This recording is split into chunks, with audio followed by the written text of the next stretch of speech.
Welcome back. Right, I said I was going to do something with this PC here.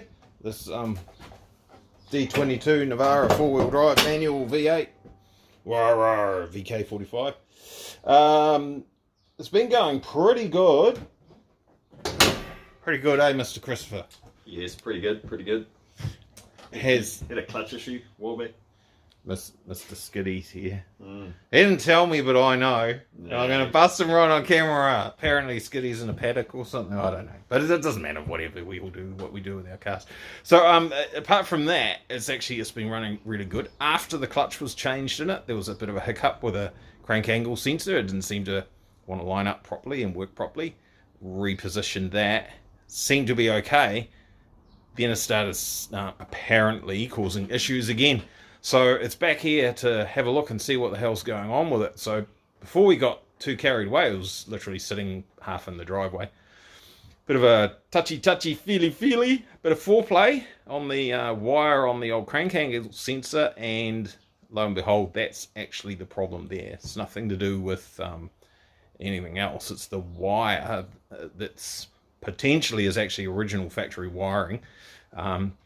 It's got a fault in there somewhere, so you can literally just give the wire a little bit of a push, move it about 5mm, and the engine throws a spaz, cuts out, sends a dud signal to the ECU, and plays up. So we've got it on the hoist, and let's get it up in the air and have a look and see what's actually going on there. See whether we can point the finger at Mr. Glenn, or whether it's just a shit happens and this plug's been undone so many times. I mean, let's be honest, when Nissan built the car, they probably figured that plug would be plugged in at the factory, maybe never ever come undone ever, or if it had a fault with the transmission or a sensor, it might be undone and done back up again 2 or 3 times in the life of the car, and then should be scrapped and gone.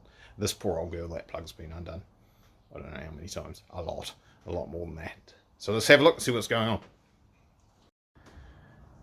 Alright, so we're up on the hoist, and the key's on, but it's not running at the moment. You see, this is our crank angle sensor on our bit of our agricultural mount. You listen very carefully. You just heard the fuel pump fire up. It's because the poor ECU thinks the engine's moved, just because it's made connection from that dodgy wire there. So wait, if you fire that up, Christopher, or not. Whoa.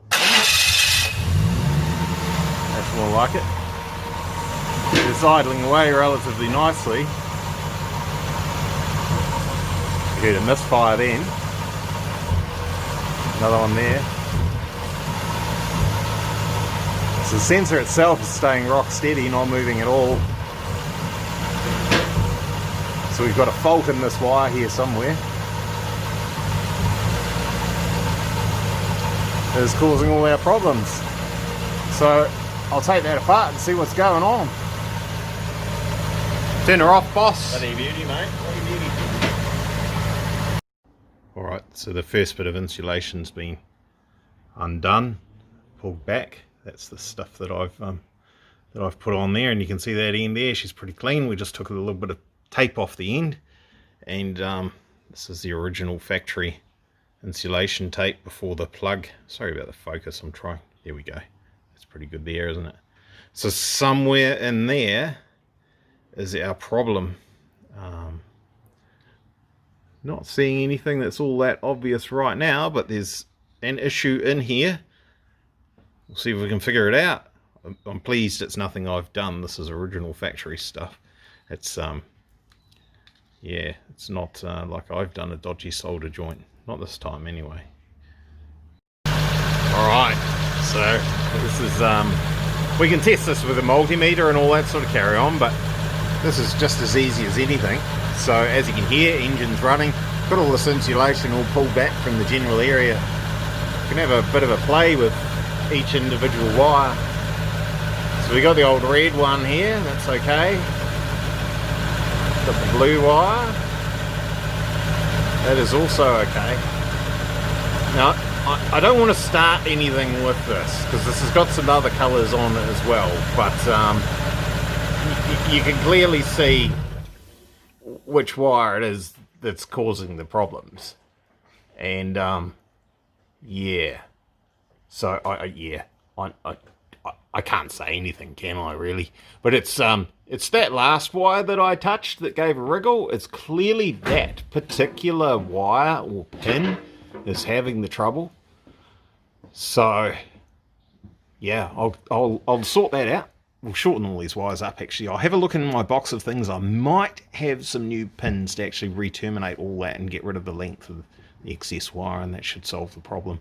Otherwise, there'll be a second-hand plug that we can splice in with a pigtail somewhere like that. But there you go. You know, I don't know what this ute's worth. You probably call it a $30,000 ute or something like that, and one little wire is just making it a mongrel. So that's how it goes. Pretty hard case, eh, Christopher? Yep. Gotta love it, eh? Gotta love it. Gotta love the old electronics. All this machinery and everything that's under here is all running basically flawlessly, and that one tiny little piece of wire that's worth not even what a can of Coke is, and that's where all the trouble's coming from. Rightio, after a bit of punting around, turns out I did have one of those. Did I just turn on the light somehow? I've turned on the light, never mind. Did have one of those plugs kicking around. We were a bit concerned I might not have one. It's had a pigtail on it, so that was handy. Look at that. No drama at all. Fixed. So just one dud wire that was causing all our trouble. It's dirty under here. Look at all this dirt. So everyone asking about how we made a VK45 fit into a D22, sorry. If you're an engineer with a brain, you can see how it was done pretty easily. That's the biggest trick right there. I shouldn't be showing you guys, I should be charging you money. But that is the biggest trick. Bit of a notch in the back of the sump for the drag link to go across there. The rest of it you'll have to work out yourself. I'm not going to tell you all the secrets. There's one that you'll run into that's a real pain in the brain. I know the solution. You'll have to pay me money to find out. Ha ha! But that's it. It's all stock beyond the adapter plate there. So VK45 adapter plate. I put a Z32 300 ZXTT bell housing on the front of that gearbox. You wouldn't have to, but that's just the way I did it, and then we put the crank angle sensor there on that plate. I'm actually just about to drop this frame that you see that runs across the back of these two suspension arms that holds the rear of the diff. Where's that lock? There it is. About to drop that down, and we're just going to fettle that mount a little bit to make that a bit more stable so that sensor can't move around at all. And that'll be sorted. Chris will be happy, and then we'll go for a bit of a drive and make sure it's running properly. Some Sunday afternoon brups. There we go, all fixed. We took this lower subframe out so we could get straight into where the sensor is, drilled that out to a bigger diameter, and put a bush around the sensor just to make sure there's absolutely no movement there. There was an adjustment made earlier on in the game so that sensor could actually move backwards and forwards a little bit in its hole to get the alignment correct. We suspected it might have been moving around while it's being driven, but I don't really think it was. I think it was our issue with our wire, which clearly there's no problems there anymore.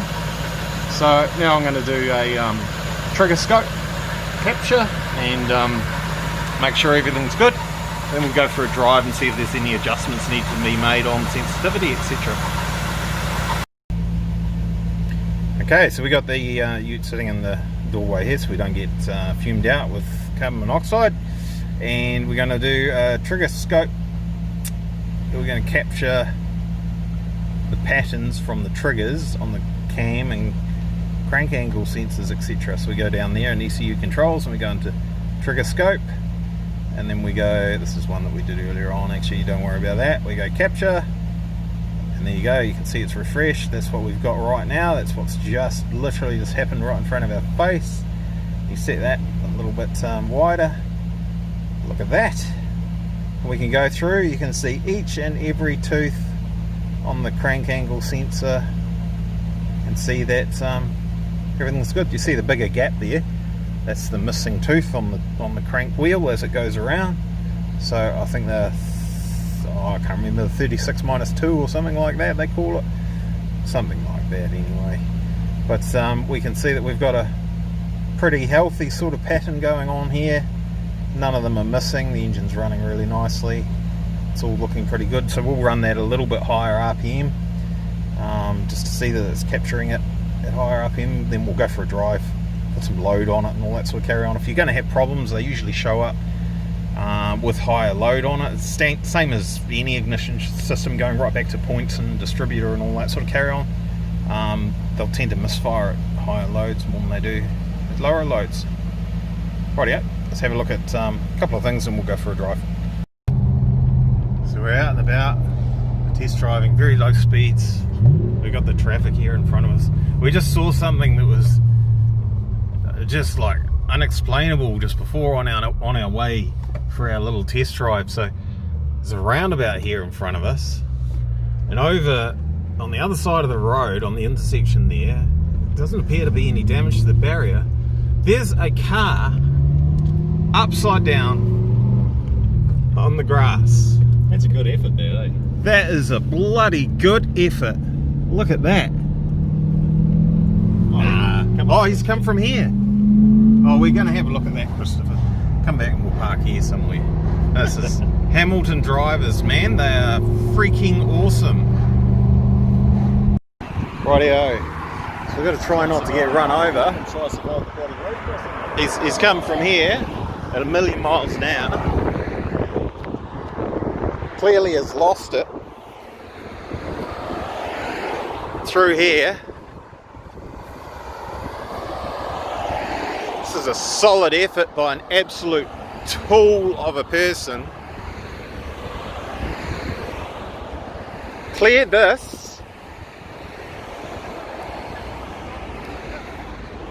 What do we reckon? 20 metres across there? Yeah, so I've come up all the way up here. And he went over. Does this just happened this morning? Oh, has it? I don't know, it wasn't here yesterday. So he's cleared that. Pretty decent sort of impact here. You fellas have torn your poor little Subaru to pieces, eh? This is a Subaru. No, hell no, this isn't my car. No, I've got much more common sense than that. This is going on YouTube to show how stupid some of our bloody locals are. This is the 5th accident here. I love how when it doesn't affect the road, the cops just leave it there. See, if you rip the steering wheel. I thought I'd seen that it ripped the steering wheel out. So there's the steering wheel torn out of the car. Look, I haven't even identified what actual car it is yet. I haven't figured that out. I think you might be right. Look, we're east-west mounted, we're 4-wheel drive, we're turbocharged. Look, the thing's such, oh yeah, it's an Evo 4 or 5, isn't it, looking at this? Well, I mean, I hope that everyone that was in there is okay, but I don't think, yeah, you're going to be lucky to get away with this car is total. This could be a fatality, actually, Christopher. Yeah, and Oh my God. I think there's a good chance this would be a fatality. yeah, I didn't think so at first, but I did after a while. Is that a filter there, that rotates That's- thing? What's Yeah, this is blowing the engine oil filter out of it. that? Is it blowing the steering wheel column out, or have they cut it out? Yeah, it's a good question. It's either popped it out in the crash or the fire brigade have done that. Imagine the force of your body when you hit there. She's a pretty solid crash. And this is why we don't do this shit on the roads, people. There's a motorsport event on High Street right now in town. Look, there's the Rego, if anyone wants to know who this dickweed was. And yeah, we all make mistakes and all that sort of carry on. You can use all the excuses in the world, but this shit doesn't fly with me, eh? You do this on the public roads, I've got all sorts of bad things to say to you. Holy hell. Anyway, enough of that. Christopher's Utes going mint. We're stoked. So let's we'll go and focus on that for now. Anyway, after our little expedition to the circus. Back on the road, cruising around again, following the speed limits, keeping it all sensible. We don't need to be racing and crashing our freaking cars because we just want to get some temperature into things and test that sensor's good. Seems to be good so far, Mr. Christopher. Yep, bloody does, mate. Pretty much fixed it, I think. I think so. What a laugh. Quietly confident, mate. Just that one wire. Electronics, eh? Electronics. Bloody electricity. So we're just gonna mosey around Hamilton for a little bit, get some heat in it. Listen to that, eh? Give it up, brum brum. Oh, listen, oh, sounds good. We've got both windows down. We're stuck. We can't do the big. Excuse the camera. We can't do the big rum rum from the traffic lights because we're in the traffic here. Glenn's got his hair blowing in the wind. The window down. Yeah, Oh, that's yeah. right. Yeah, hang on. There we go. Hair blowing in the wind. Let it free, man. Let it free. Free the hair.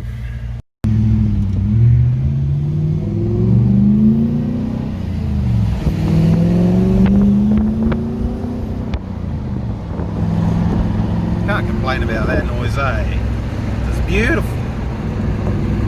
It's beautiful. What we need right now is one of these goats to do something stupid and have a crash and just add to the video, and we could say fix you saw the remains of a crash.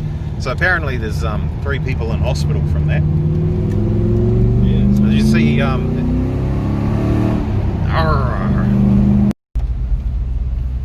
so lads are cruising the main in the big V8 Ute. Boy racing like the old days. Boy racing on the Sunday Arvo.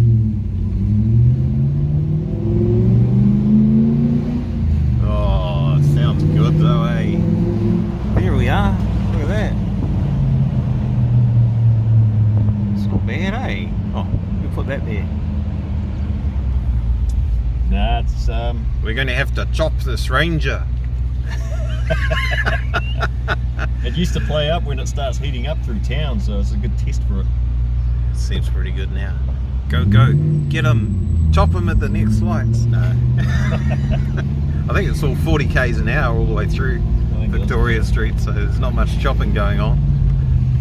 First gear and she's all over. We're good so far, guys.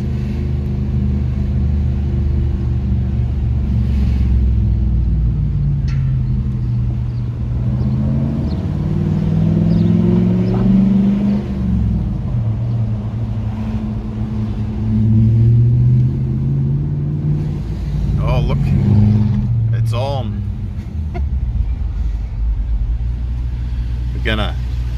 We're gonna race this guy in his Ranger with our V8 with our V8 Navara. It's on, mate. It's on. First one to 20 k's an hour. It's on. Oh, I think the Navara had it. I think. Another one. Oh, we chopped him. Hey, watch that speed, mate. Watch that speed. Yeah, that was damn near 45 there. We're up to speed. We're up to speed. That's all right. There's a little squared up to 45 kilometres an hour.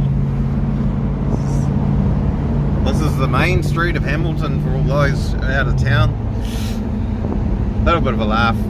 It's alright, there was no tyre chirping, there was no full throttle usage, it was not an excessive display of speed or anything, it was just a chuckle. Calm your tits. Whoa! Oh! It's alright.